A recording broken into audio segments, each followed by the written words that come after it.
ஆண்டவர்கிட்ட. அல்லேலூயா. ஆண்டவர் என்ன சொல்றாரோ அதை நம்ம செய்யும் பொழுது நம்ம வாழ்க்கையில் முந்தினதை பார்க்கிலும் பிந்தினது ருசி உள்ளதாய் மாறிவிடுகிறது. எத்தனை பேர் விசுவாசிக்கிறீங்க? ஆமென். ஆண்டவர் சொல்றதை செய்யறதுக்கான ஆள் இன்னைக்கு ரொம்ப ரொம்ப கம்மி. ஏன் கம்மினா, அவர் சொல்றதை செய்யற மாதிரியே இருக்காது. அவர் நம்ம நினைக்கிற மாதிரியெல்லாம் சொல்ல மாட்டார்.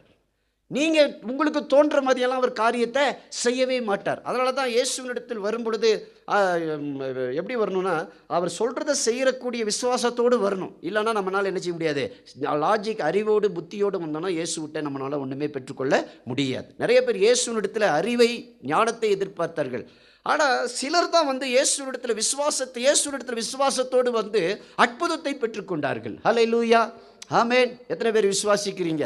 பாருங்க, இயேசு வந்து இந்த 3 வருஷம் ஊழியம் செய்த பொழுது அவர் செய்ததெல்லாம் அதிசயமாகவும் அற்புதமாகவும் அறிவுக்கும் புத்தி